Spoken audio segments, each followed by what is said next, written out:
finalement développé par Karl Marx. Certains diront même que le mot ne figurait pas dans le programme de Goethe. En même temps, on a vécu une riche période d'apprentissage. L'apprentissage, vous parlez d'ailleurs de Domenico Losurdo, il insistait beaucoup sur ça. Et je pense beaucoup à lui, parce qu'il est décédé l'année dernière. Pour parler donc de différentes formes de socialisme, le socialisme tel qu'il a eu lieu, tel qu'il se présente aujourd'hui dans les perspectives économiques et à l'avenir. Et nous avons invité donc Jean-Paul Baptiste, qui est l'auteur une fois en URSS, qui a bien connu la transition, non seulement la fin de l'URSS et la transition au capitalisme. On va commencer par lui parce qu'il va parler du premier État socialiste au monde.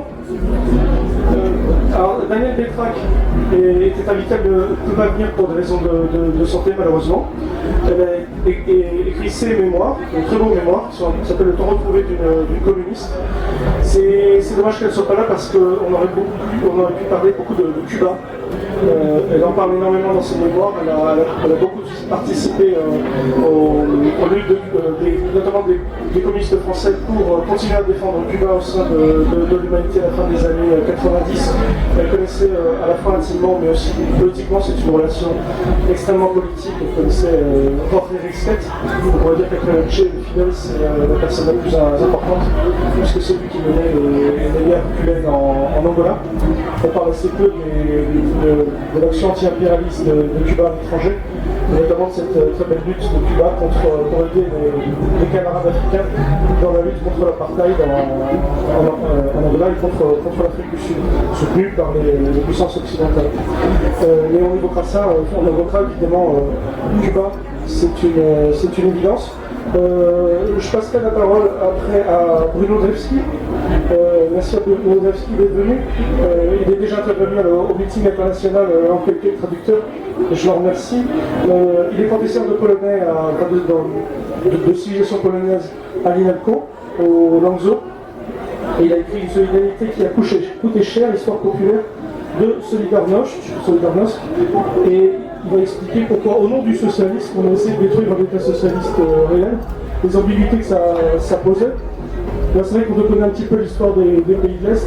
On sait qu'il y a une manipulation d'une certaine population qui ne voulait pas la fin du socialisme, évidemment, mais qui voulait une amélioration interne. Et beaucoup de gens étaient manipulés. C'est comme ça qu'on a transformé le slogan en RDA, nous sommes le peuple, nous sommes un peuple, c'est un folk. Je me souviens, j'étais très jeune, mais je me souviens de cette manipulation qu'il y avait pour détourner l'aspiration à améliorer le socialisme en soutien en fait, d'une opération impérialiste de la part de l'Allemagne de l'Ouest. Donc voilà un débat intéressant par rapport à la question du socialisme. André Trône est ici. Voici. Il y a écrit un livre qui s'appelle La révolution est possible. Et il a une idée de poète, parce qu'il est aussi poète, plus de théoricien, qui était de réunir une centaine d'auteurs, je crois qui vont parler une autre voie pour l'humanité. 100 auteurs s'engagent pour un post-capitalisme. Et donc effectivement, ces questions sont abordées en 4 pages grand format par de nombreux auteurs, dont effectivement deux sont présents ici à cette table. Et voilà, c'est une sorte de photographie un petit peu du marxisme dans notre pays aujourd'hui, différentes options par rapport à cette question, effectivement du post-capitalisme, que d'ailleurs tous n'appellent pas socialisme. C'est pour ça que j'avais cette idée de l'inviter. Et même si c'est évidemment une gageure de résumer son auteur en aussi peu de temps, malheureusement le temps nous est limité.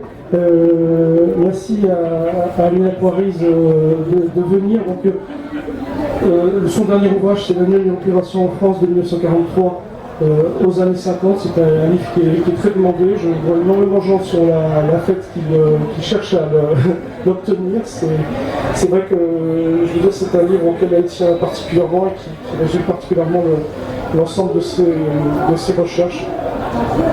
Et on est très content de l'avoir parmi nous parce que je sais qu'elle est très occupée sur la fête en ce moment, très sollicitée. Merci à nous. Et on terminera avec Georges Gastaud, Georges Gaston, dont vous pouvez trouver certains ouvrages, Marxisme et universalisme et le défi léniniste actuellement, son opus magnum, qui s'appelle Lumière commune et qui est en 5 volumes, je le précise, c'est très important parce que surtout si vous parlez du socialisme, là, il a énormément creusé la question. Le 5e tome est toujours disponible, le 4e tome, les 4 premiers tomes sont à la réédition, je le dis tout de suite, ça va sortir bientôt, donc si vous voulez vous le procurer, il faut passer par l'éditeur, c'est-à-dire moi, donc n'hésitez pas à me contacter. Si c'est un peu confus aujourd'hui, vous pouvez me voir, je serai demain au Village du Livre, toute la journée au Village du Livre, sur le centre des éditions Belga. Donc il y a beaucoup d'auteurs qui sont publiés chez Belga, pas tous, c'est pour ça que sur un débat sur le socialisme, forcément c'est des questions qui nous passionnent. Donc j'ai eu cette idée-là, mais je signale quand même qu'il y a un excellent confrère qui s'appelle Le Temps des Cerises et qui a fait un livre sur les Gilets jaunes, Jacqueline aux Révolutions. Je pense que c'est un livre très important, et pas seulement parce que Georges et Bruno ont écrit dedans, parce que c'est un livre collectif, et je signale aussi chez mon autre confrère un livre très important sur le processus révolutionnaire bolivarien. C'est le livre de Maurice Lemoine, c'est un bijou. Je conseille de vous le procurer. Voilà, donc écoutez, il ne faudra pas excéder 10 minutes, malheureusement. Je vais passer la parole les uns après les autres.